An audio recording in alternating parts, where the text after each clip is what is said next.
Oh, and we in there like a motherfucking pair of swimming trunks.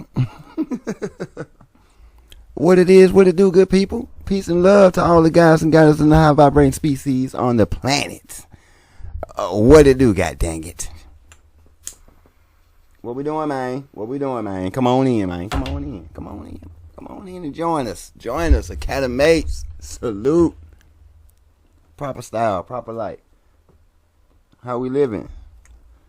Welcome back to the channels again. Welcome back to the channels. New guy, new guy. Come on in. Have a seat. We about to explore some SCPs yet again. You know what I'm talking about? And we got some rodents this time, y'all. We got rodents. You know what I'm talking about? I seen the thumbnail. There's like some rats on some 50 goes west type of you know what I'm talking about? If you know, you know. Listen, I had a rodent problem not too long ago. My dang self. Keyword: had a rodent problem. Had to get them boys gone. They running them up. All right, you know what I'm saying? Running them up. I had to even go and get a cat. You feel me? Now I ain't got no problem with cats. I love cats. You know what I'm talking about? I love dogs as well. I have them both actually. So, yeah. But I had to go and get me a cat. Shit was getting crazy around here. You know what I mean? They were like them boys running them up. They were acting crazy. You know, but they stand in the back.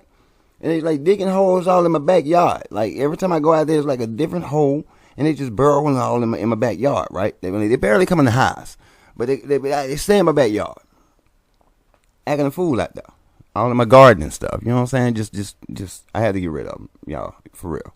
So hopefully, I wasn't dealing with an SCP rat, cause that would be crazy, wouldn't it? To have an actual SCP in your backyard that you had to tackle with, and it was a rat. Oh, hey, Shadow Law. How y'all doing? Salute and peace to you, Shadow Law. How are you? Come on in. Don't forget your pen and your pad, because I have lessons for you as well. Oh, but check it out, y'all. Don't look like we got some numerology today. But if it comes up, y'all know we going to pull the cards. Y'all know we're going to pull the cards. So, but anyways, you know what I'm saying? I hope everybody's day has been good. Good so far. And if it isn't, hopefully we can, you know what I'm saying, lift your mood up a little bit here with the vibrations here at Academy 7, okay?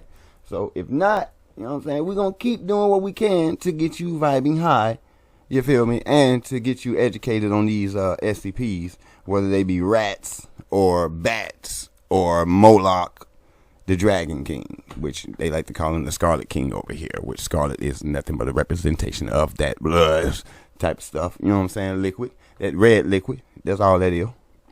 And we know who he is. Moloch, the Dragon King. Lick him up. We got 44 on us. You know what I'm talking about? So, I hope you got time. Because I do. That's why we're here today. You know what I'm saying? So, we're going to go ahead and get this thing busting and underway. So, I hope you have what you need. Because I do. Don't forget to hit the like, share, and subscribe button. Seeing that we are dealing with Shadow Law, we have to fight to get in the algorithm. They're putting up some pressure, so we got to put pressure back on them. That's just how the game goes. I like playing the game, so we're going to continue to play the game, okay? But we could definitely use your help. And thank you in advance. Let's get it busting, people. Rodent SCPs. The term rodent, Shadow Law's in the building. Pejoratively, refers to animals belonging to the order Rodentia, which includes mice, rats, squirrels, beavers, guinea pigs, and hamsters. Yeah. Rodents, at their worst, are harmful pests, damaging food stores and spreading disease, while rodents at their best are lovable household pets. Of course, rodents are present in the SCP universe as anomalies, much like every other type of animal. We're going to take a look at several anomalous rodents. Turn these captions off, y'all. Some dangerous, some I'm gonna have far them on from my it, junk. but all of them pretty weird. Okay.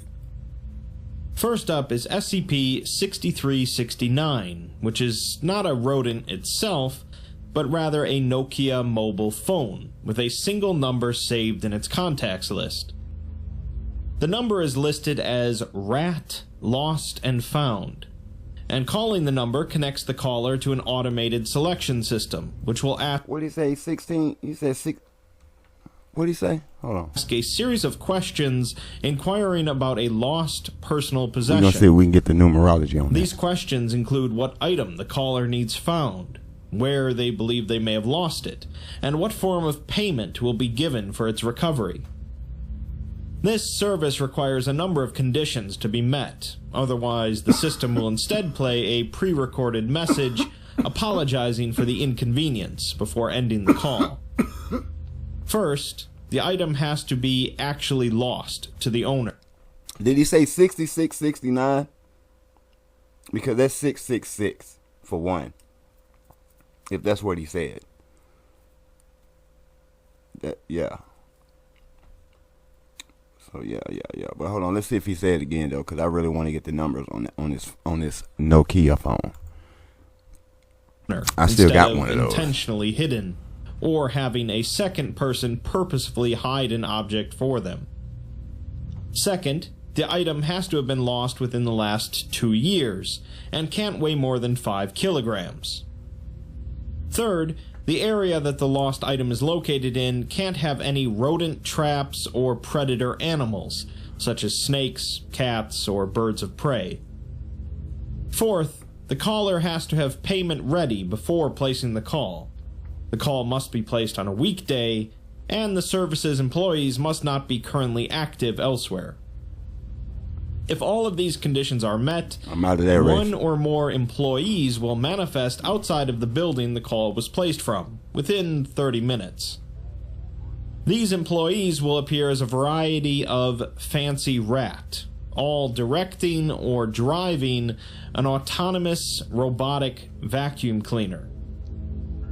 As far as the Foundation can figure, all of these vacuum cleaners were legitimately purchased at one point, and in some cases they had malfunctioned and the prior owner had intended to trash them.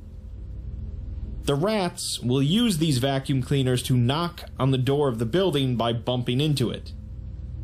The number of rats present depends on the size of the building the call is placed from, with items lost in small apartments typically resulting in a single rat appearing. The largest noted response involved 60 rats accompanied by 10 vacuums in order to search a school. Upon arriving, they will proceed to dismount their vacuums and search for the lost item. Once found, they will place a call to the Nokia phone and carry the item to its owner, either holding it in their mouths or using their front paws. After it's returned, the phone will ring again, and an automated message will request a service payment ranging from $2 to $30. Should a caller not provide payment, the rats will leave without issue, but the phone will no longer function for that caller in the future. The payment doesn't have to be in US currency, however, as the rats will accept a wide range of items. They'll accept carrots, lettuce, tomatoes, blueberries, and Yogi's brand rodent treats just as freely as US currency. They'll accept chicken eggs if boiled, chicken and fish meat if it's cooked and unseasoned, walnuts if they've been cracked, beef if it's boiled and unseasoned, and melons if they've been cut into parts. Cheese is especially valuable to them if of high quality, but if there are multiple rats present on the call, they'll only accept food if it can be shared among them equally. They'll also accept high-quality rodent dry food, ham, salami, and turkey. They won't accept citrus fruits, office supplies, caffeinated beverages, high-value items such as gold watches or cell phones, and products associated with animal testing. A short log shows some of the lost items the Foundation tested the rats with. One rat found a doctor's keys in her office after 15 minutes and was given 1 strawberry as payment. 20 rats searched an entire site for a doctor's notebook for 1 hour and 38 minutes and were given $30 as payment. 17 rats found a doctor's eyeglasses in the same site after 38 minutes and were given 34 blueberries, 2 for each rat. It took 30 rats an hour and 40 minutes to find a doctor's coffee cup, which ended up being broken into 4 pieces and crudely glued back together, suggesting that someone broke it and tried to hide it. The rats were given a whole watermelon divided into equal parts for each of them. 10 rats took 5 minutes to track down a senior researcher's lunch, finding it in another doctor's personal fridge. The rats were given the apple and pear from the lunch as payment. A maintenance technician lost his wrench, and a single rat appeared, climbed up his leg, and pulled the wrench out of one of his pockets.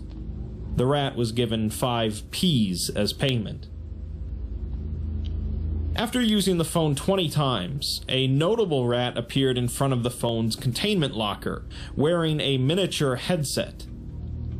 The rat was contained and assigned to junior researcher Perry due to her familiarity with the care of its species.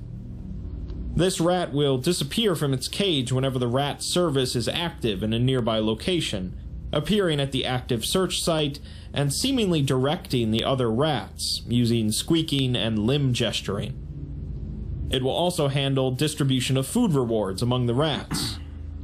It will then reappear in the holding cage after the task is complete. Using a computer with a keyboard, an interview was able to be held with the rat, who stated that its name is Iro. Iro says that they perform this service so that people will know that rats are clean and good animals. Iro had a human companion before, but he doesn't know where they are now. This human taught them to find... Clean. Good. Good. Mother sucker, you chewed. You good. How? Listen now. Y'all gonna have to send the ambassador to speak on your behalf now, cause we got to, hey, listen, we got to talk about this. We got to talk. What you say your name was? We got to talk, homie. We got to talk about the fact that you ate the cords in my car. You know what I'm saying? I had to go and get, you know what I'm saying, new wiring done, cause y'all ate some, you know what I'm saying, you chewed through some wiring in my whip, man. We got to talk about this. Let's talk. You feel? Y'all chewed through some of the wiring in my stove, mate. Yeah, my stove, mate. You feel? Let's talk about it. Since y'all so good, clean. I don't know about clean either. Hey, y'all might want to go holler at your cousins over here. The ones that I'm, you know what I'm saying, I'm stepping on over here, because I'm stepping on them. I got to step on them over here. They doing too much.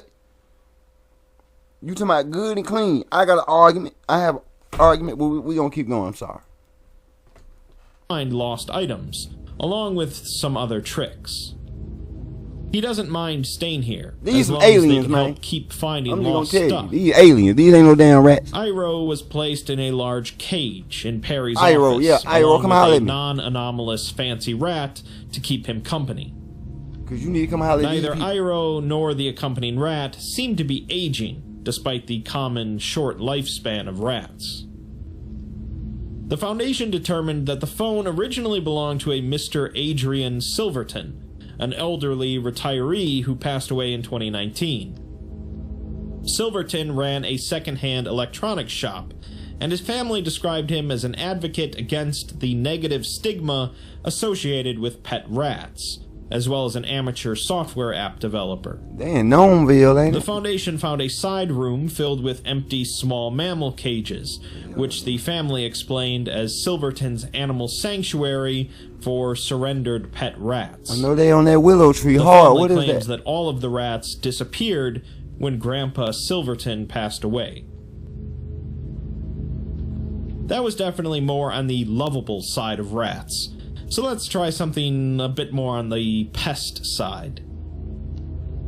SCP-027 isn't exclusively about rodents, but rather it's a phenomenon that affects a single human at a time, causing them to be constantly surrounded by swarming vermin that are drawn to their location.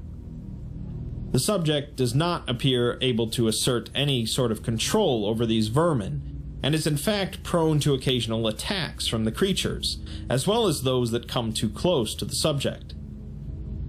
The creatures will mostly disperse whenever the subject leaves a location, but once arriving somewhere else, an initial swarm of flying insects such as gnats and flies will begin to form a cloud around them within a few minutes. Shortly thereafter, other creatures such as lice, cockroaches, worms, spiders, mice, and rats will begin to appear. More and more of them will appear the longer the subject stays in one location. If the host of this phenomenon should die, it will then transfer to another individual. How the phenomenon transfers and how it decides whom to transfer to is unknown, and so far only 2 individuals have been host to it while in Foundation custody. It's likely that this phenomenon has transferred a large number of times in the past, with research indicating that it's been around for a century at the very least. The Foundation first discovered it in the 90s, finding a subject living in an abandoned warehouse that had been completely overrun by rats, cockroaches, and other vermin. The subject is a Caucasian male in his late 30s, gaunt, filthy, and covered in bites and scratches. He shows symptoms of degraded mental health, which isn't too surprising given the situation, evidence of heavy use of alcohol and illicit drugs, and signs of prolonged sleep deprivation. He's taken into containment, but doesn't live much longer. After his death, an autopsy revealed that there were a number of creatures inside of his body, including a colony of rats nesting in his abdomen for a number of generations. What the fuck? A few days later, a security officer with the Foundation reported being awoken by breathing problems due to a large housefly having crawled up his nose, which was later shown to have laid eggs. Hell no, bro. The officer was designated as the new host of SCP-027, kept alive to ensure that the phenomenon didn't transfer to any high-value personnel. Good, huh? Simple, but horrible. Continuing on. SCP-1318 is a phenomenon that affects an estimated 0.0001% of a specific strain of Norwegian brown rats. These anomalous rats are normal in every way except for one. Humans that spend 20 to 80 cumulative hours in close proximity to one will develop a delusional complex. This complex includes the delusion that the rat is... Hold on, fam. That's a 4 right there. Let's pull something. Let's pull something real quick, y'all. Let me get the folder. Where the 4 at? Let me get a 4. Can I get that 4? That's 4. What is that 4? This is not the 4. What are you playing with me, man? What is the 4?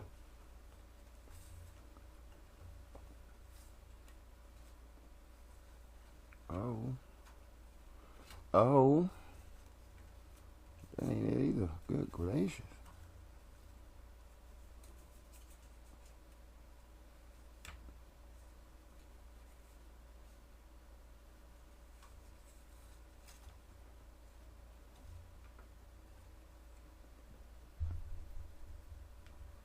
Alright. What it said? The 4? Okay, so that's 4. Alright, so that's exacting mechanical, mathematical talents, practical, disciplined, determined, steady, enduring. The negative side, we got dull, slow decision making, crude, moody, violent, destructive, harsh, overstern, rigid, hateful, insensitive, melancholy, cruel, and brutal. Okay, so let's see. Cause they sapient and capable of speech, and that the rat is an expert in the person's field of employment. Which is? They'll believe that their best ideas come from conversations with the rat, and that possession of the rat provides a significant competitive advantage, so that they won't want to share data about the rat with outside organizations. They'll also believe that the rat's unique properties are possibly hereditary, and that any offspring should be exempt from experimentation pending unspecified analysis. In addition to the cumulative exposure, anyone that is introduced to the rat by an affected individual will immediately be affected by the same delusions. Recordings of the apparent conversations between an affected individual and the rat reveal that the individual is in fact simply sub-vocalizing the rat's responses to their own questions. None of the responses were found to lie outside of the knowledge of the affected individual. This phenomenon was first discovered when a routine performance review in 1993 found that productivity at the Biosciences Laboratory at Site 27 had declined by 75% in a 6-month period, without a corresponding decline in research quality. Investigations revealed that the entire staff of the lab were affected by delusions pertaining to a male rat whom they had dubbed Frankie. 2 members of the investigating team were likewise affected before the nature of the anomaly could be determined. All of the affected personnel were interviewed and treated with amnestics, although 15% of the staff suffered from persistent delusional states and were subsequently relieved of duty. During an interview with one of the affected researchers, he states that Frankie is real easy to talk to and has a great head for organic chemistry, like nobody he's ever seen. He had been getting really stuck trying to synthesize a component from an SCP, and while complaining about it to a fellow researcher, they suggested that he run it by Frankie. The other researcher led him into a mostly empty storeroom, where a rat sat inside of a large cage.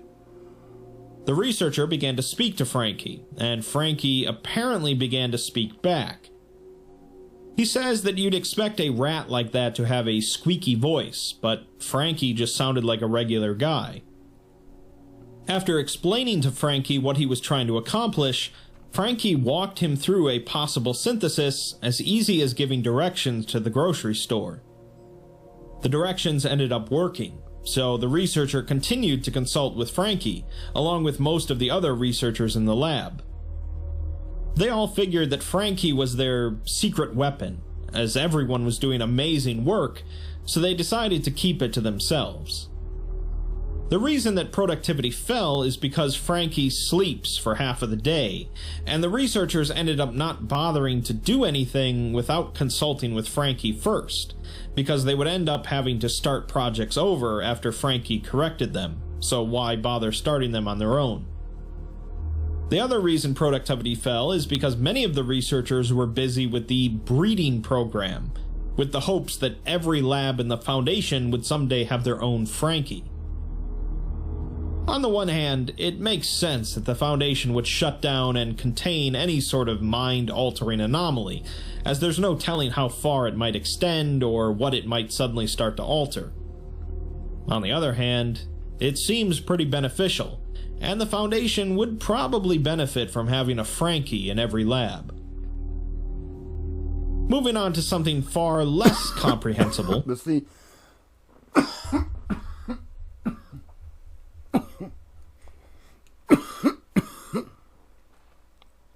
that displays you're lazy. It also displays that you don't have any confidence in your own decision making, which is the negative right here. Slow decision making. You know what I'm saying? And you're dull as hell. You feel me? Like, you literally are, like, for real. Like, you can't make up your own junk and make your thing happen. And Frankie wake up and be like, "You on point, bro. Keep doing what you're doing." Nah, man, y'all depending on the rat to tell y'all what to do. That's probably that percent of the DNA right there, you know what I'm saying? That connection, you feel me? The little connection right there with the little field mice. You know what I'm talking about? Yeah, you motherfuckers. That's crazy, man. That's crazy, bro. Like y'all literally, like I mean, I gotta call it what it is, Academy. I gotta call it, man. You know what I'm saying? I just gotta call it for what it is. That's bull crap right there, bro. You know what I'm saying? Like you don't, like y'all ain't finna do nothing because you waiting on bro right here to wake up, which is a rat. Waiting on the rat to wake up just to tell you what to do. And y'all questioning our incompetence. You know what I'm saying? Saying that we're incompetent and stuff like that. Our competence, you're questioning our competence, saying that we're incompetent in law and stuff like that. You know what I'm saying? And you got people over here making decisions based on what rats say. That's why I don't even think they're rats, bro. I think they're aliens. I think it's an alien species that is coming to this planet to experience life as rats.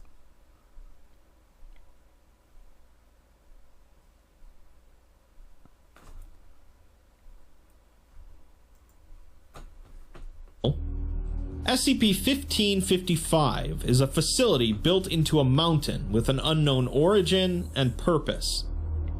It appears to occupy nearly the entire interior of the mountain and extends an unknown distance below sea level. Seismic surveys and ground-penetrating radar have mapped out some of this interior, but the internal layout has been known to shift in minor ways. Right there, for real. The structure of the tunnels of the facility culminates near the peak of the mountain, good to hear at the very you top of which is a steel tube, which extends out of the mountain. This tube extends 3 meters out at a 27-degree angle, and appears similar in construction to the barrel of a modern 155mm howitzer. The tube has been observed to change shape, however, with microscopic observation of the tube during transformation indicating that iron crystals appear on the surface of the tube with no discernible source. These transformations typically manifest as an alteration to the muzzle, such as a muzzle booster or recoil brake, although other changes have been seen. The facility will, at unpredictable time periods, launch a projectile from this tube. The projectile usually travels at the standard muzzle velocity for a 155mm howitzer, but variations have been reported. In almost all cases, the shell lands intact in a valley 6 kilometers northeast of the mountain and releases 5 to 16 Robertson's field mice. In most cases, the mice appear completely indistinguishable from natural Robertson's field mice, with a 50-50 gender division.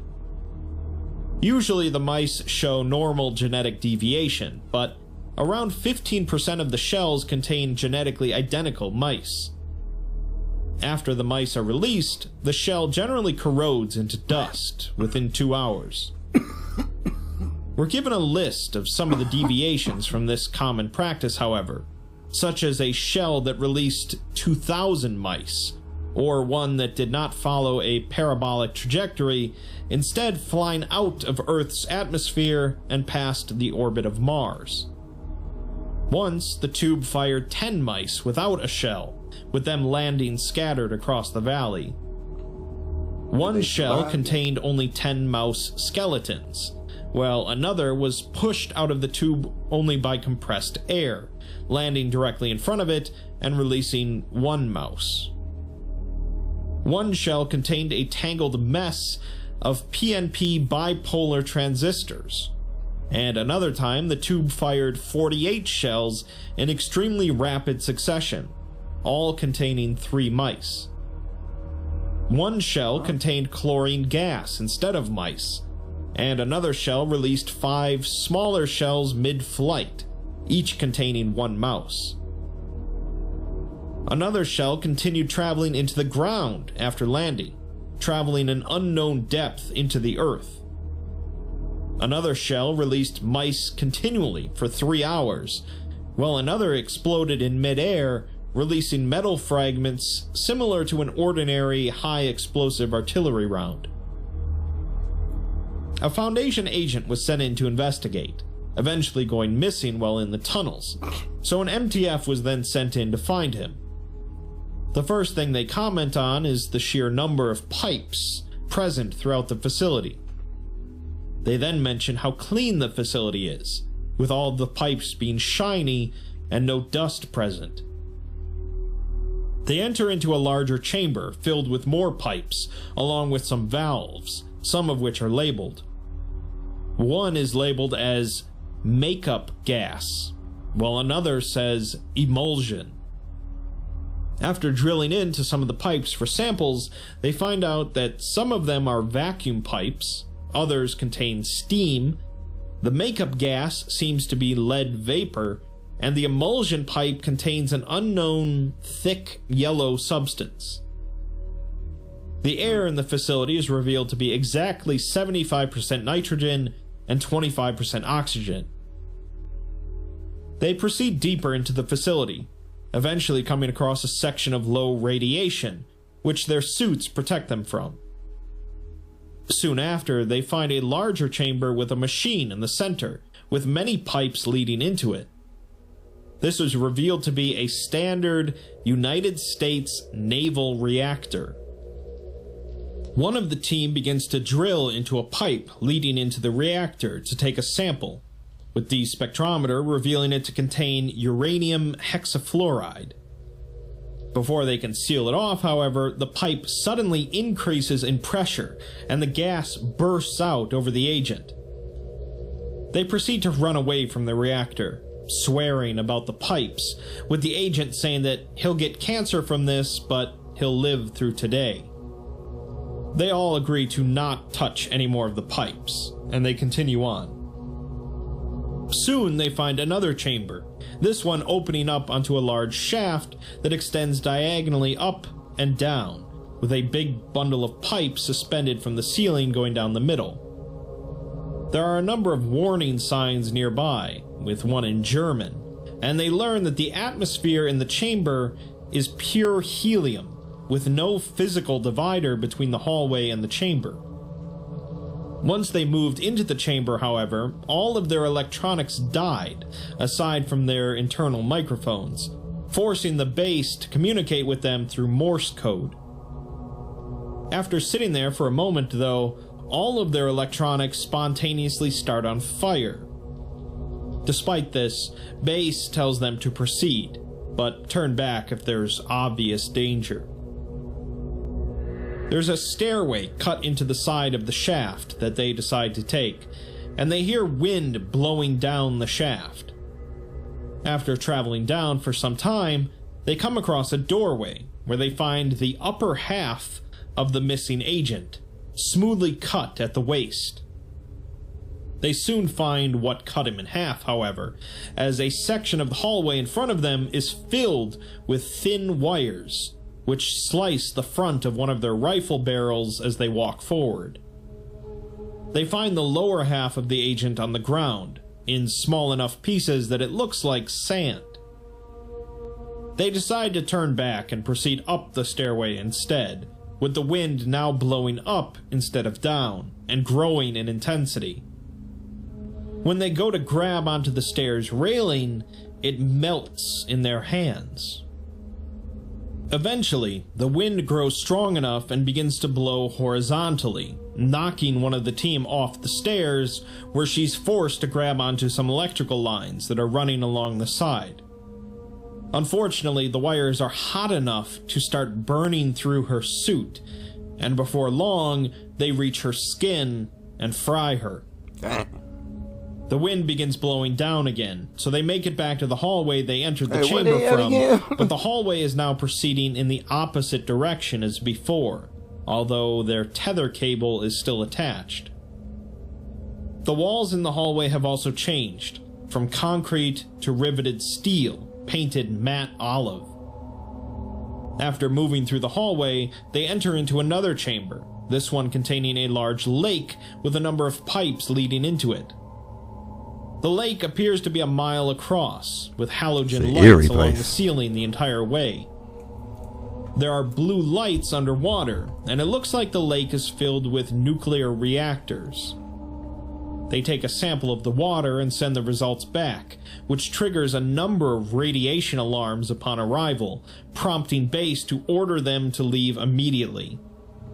The team scrambles and follows the tether out of the chamber, coming to a rest a few minutes later.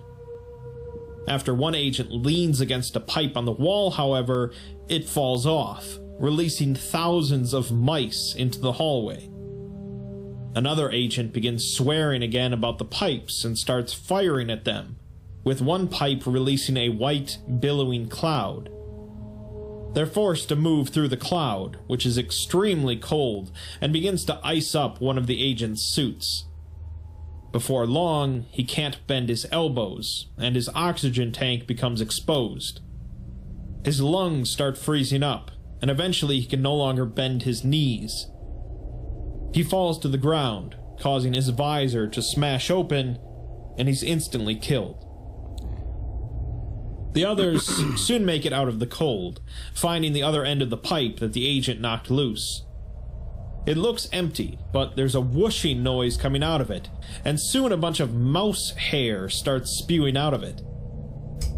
The two remaining agents continue following their tether for half an hour, coming into another chamber, 5 or 6 stories tall. The walls of this chamber appear to be covered in what looks like asbestos halfway up, and there's a single pipe sticking out of the ceiling.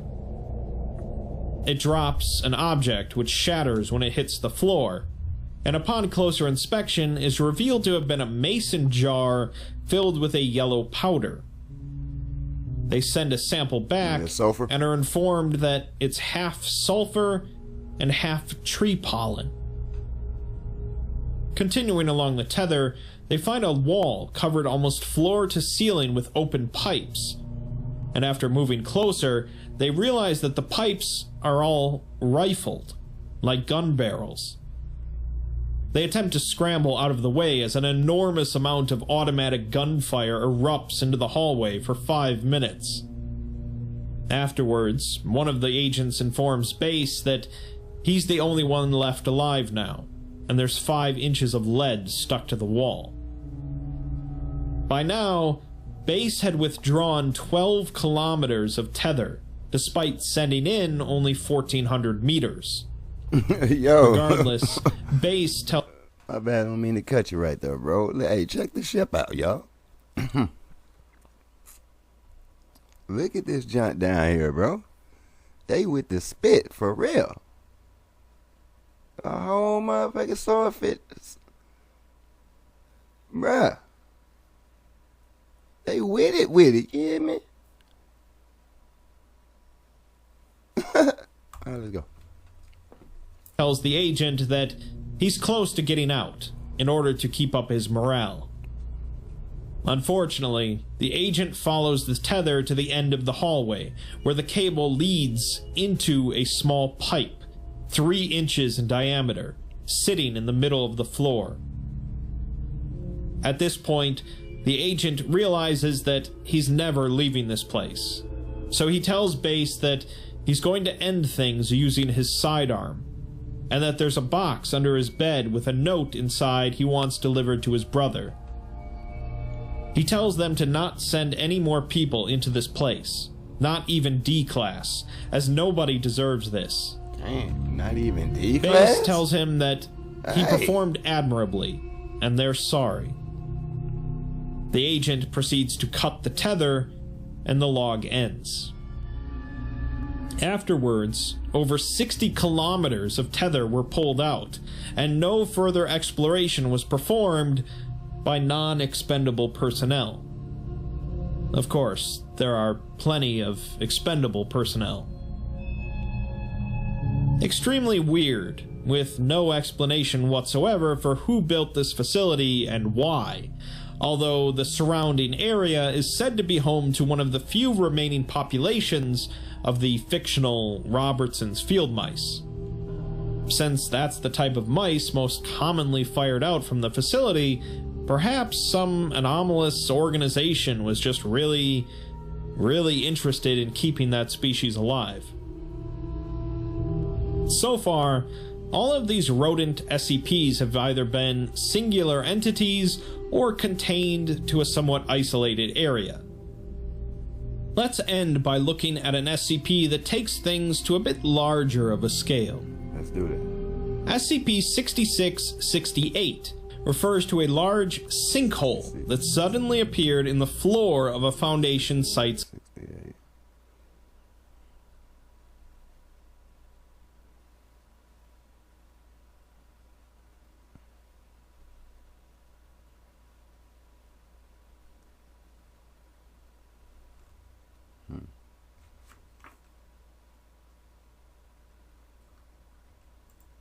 Cafeteria. It appeared at 8:47 local time, and since this document was created at 8:58, the situation is ongoing. The depth of the sinkhole has yet to be determined, but is architecturally anomalous, primarily due to the fact that the cafeteria is located on the 3rd floor, and there's nothing out of the ordinary visible on the 2nd floor. When the sinkhole appeared, due to the cafeteria floor rapidly crumbling, junior researcher Morell fell into it, and contact has yet to be made with him. More curiously, once the sinkhole appeared, all food product within the cafeteria, including substances in people's mouths and stomachs, rapidly putrefied. Security footage shows the cafeteria filled with people during the breakfast service, and a small circular mark spontaneously appears on the floor in the center of the cafeteria. As junior researcher Morell gets up to return his tray, he steps upon the black mark. Instantaneously, the floor gives way and collapses inward, rapidly expanding until it is 5 meters in diameter. Despite the nature of the collapse, the hole formed into an oval shape with well-defined edges. Morell is the only individual to fall into it, as others quickly moved away. Simultaneous to this, all food in the vicinity rapidly decayed, with the food in the serving unit sprouting large amounts of fast-growing mold. Several diners spit food from their mouths, while the majority began to vomit. Cameras located in the training auditorium directly below the cafeteria show nothing unusual, with the auditorium ceiling showing no signs of damage or degradation. Refreshing the document page gives us a new version of it, from 9:44 a.m. The sinkhole is now classified as SCP-6668-1, while 6668-2 is an adult human, formerly a D-class, that began to display anomalous properties upon returning from an exploration of the sinkhole. We're given a log of the exploration.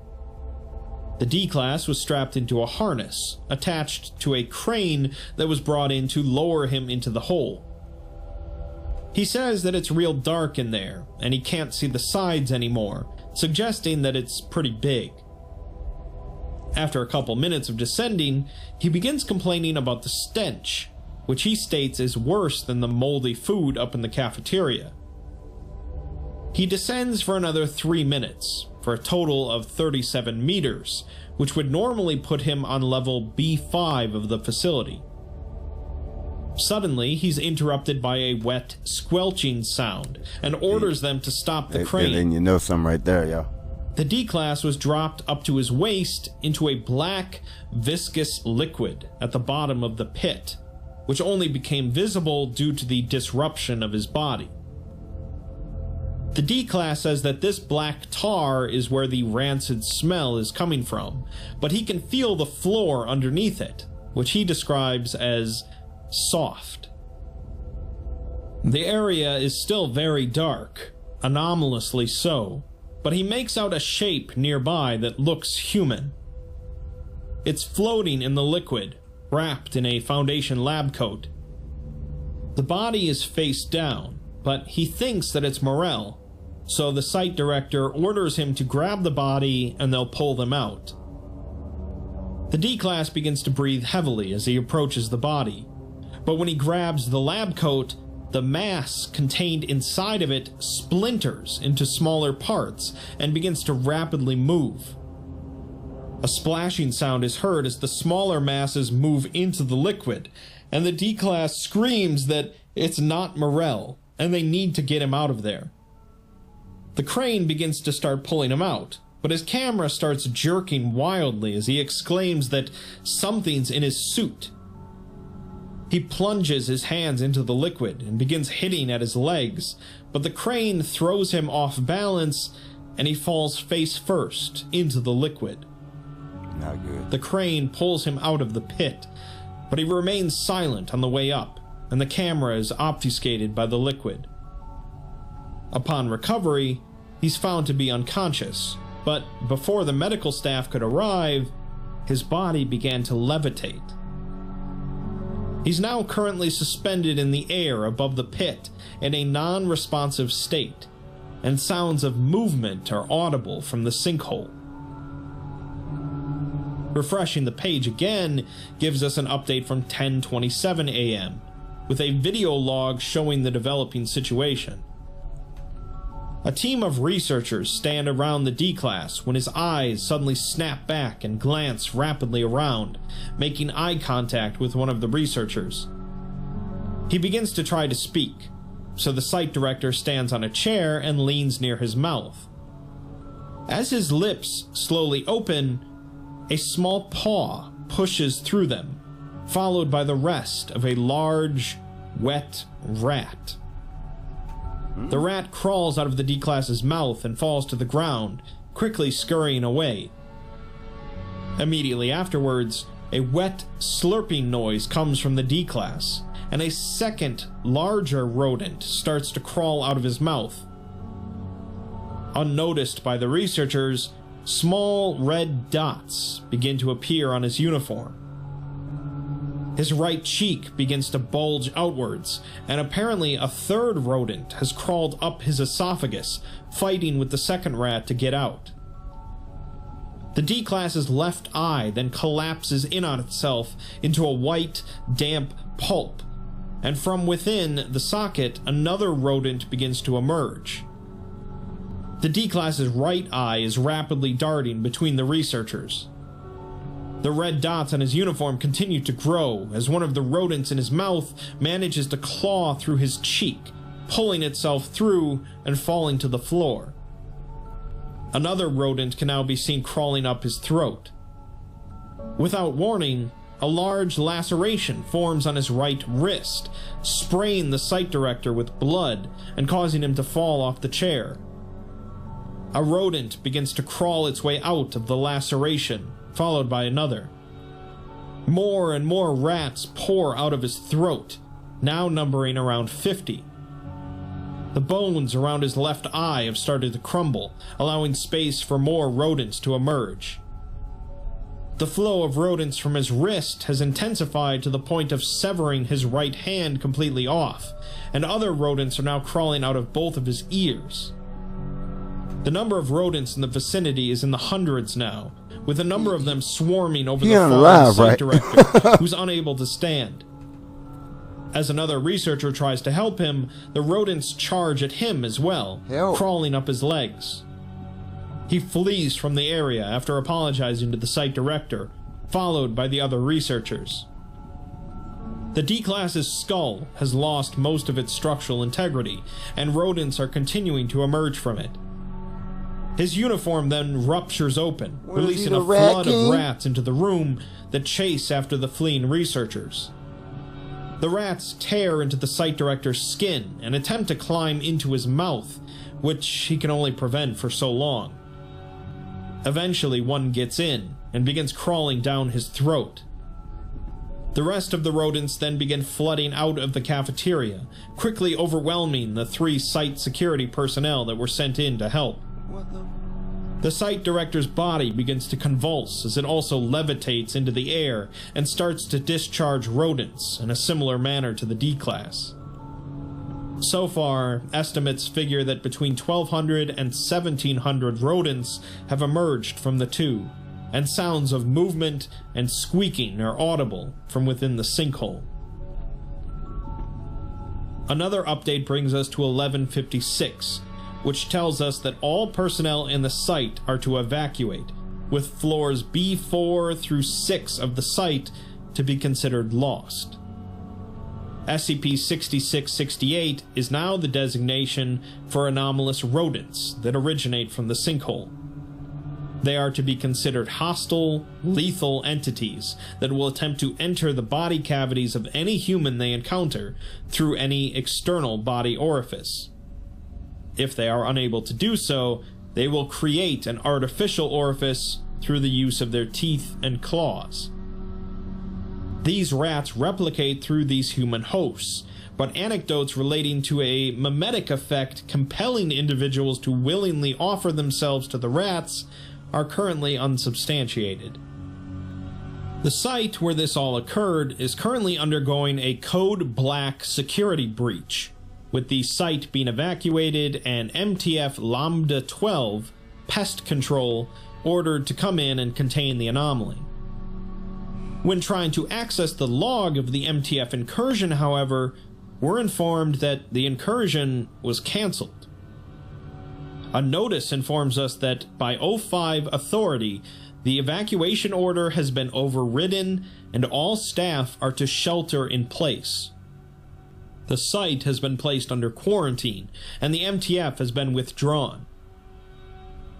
Another update to the document from 12:09 p.m. shows some hastily written text, apparently written by one of the researchers inside of the site.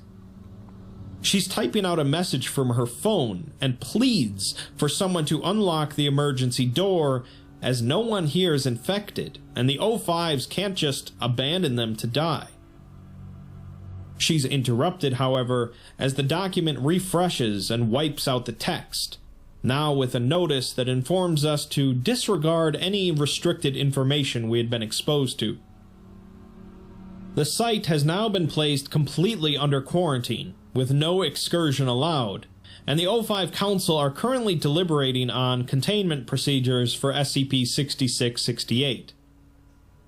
Both the rats and their human hosts are to be considered hostile, lethal entities, and security footage shows the rats climbing on top of each other in order to climb out of the sinkhole into the cafeteria. A vote from the O5 Council concerns a possible containment proposal for the site. First, the site's Morpheus security measure would be activated, emitting an inhalable sedative gas throughout the site.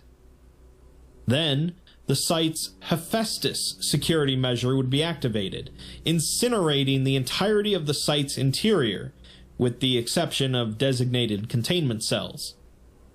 Finally, 8 hours later, MTF Lambda 12 would be sent in to confirm neutralization. All 13 council members agreed to the proposal, and were given another update from 8.5 hours later.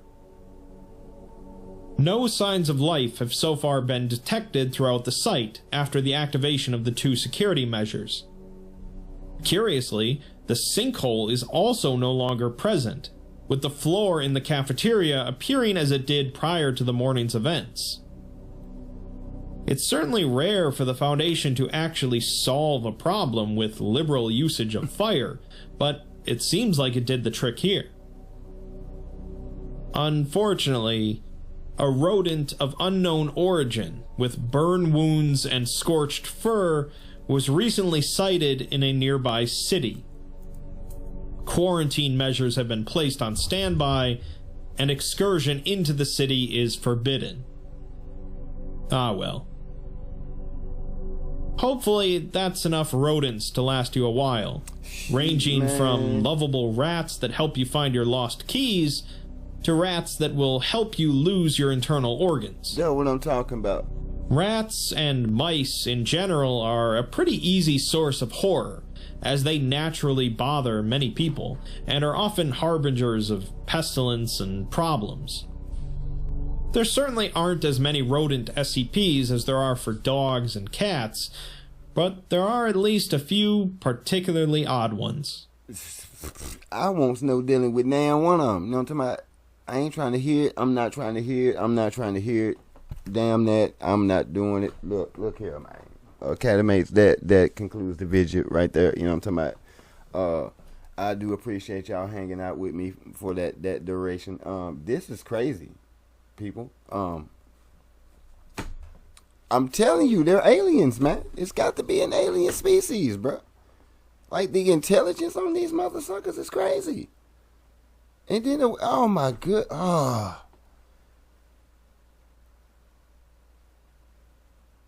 that's horrible. That is horrible. But anyway, that was the 8, man. Hold on, let me find my. Hold on, y'all. That was 8. That was the 8 right there. What they was talking about with that sinkhole giant, man. But y'all see these rodents, man. These rats, them boys was all over the place. Yeah, you know what I'm saying? You can, boys, like, they everywhere. Like, you can't do nothing with that. And then they get mad.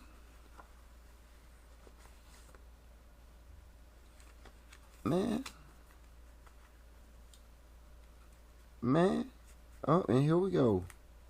How you like that? How do you like that? Flip that just to make sure. We got determined. Them boys was definitely determined. Powerful. The I guess the good ones, they were dependable. You know what I'm saying? The good ones. And then Frank, you know what I'm saying? Frankie, he was dependable. Greedy, intense, oppressive. Then a mug. Domineering, power hungry, jealous, material selfishness. Definitely sound like them little, hey. So as we see, I had to step on the ones over here and over there at that facility. Them rats over there stepping on people, and you don't want to get caught by one. And then obviously they had one get away. Hey, but check this out. Did y'all see how they got the place set up though? Did y'all catch that little part too? Cause I caught that part too. You know what I'm saying? How they can just hit a button and designate, you know what I'm saying? Just have the place go up in flames. You feel me? Except for certain offices or certain rooms. I mean, it's a good defense mechanism, but I also think about other things as well. You know what I'm saying? Like, I like the little layout. Not to mention that they're, you know what I'm saying? It's how far up underground they are. You know what I'm saying? So, don't. I would definitely say don't expect to run into them and see them all out in the open like that. You may got like a abandoned house that just looks like nobody's there, but right up under it, you know what I'm saying, you got the most high-tech quality, everything that you can think of. There's like Wakanda up under that mother, you know what I'm talking about, right up under an abandoned house that's been out in the woods for a couple decades, you know what I mean, maybe a couple centuries, you know what I'm talking about.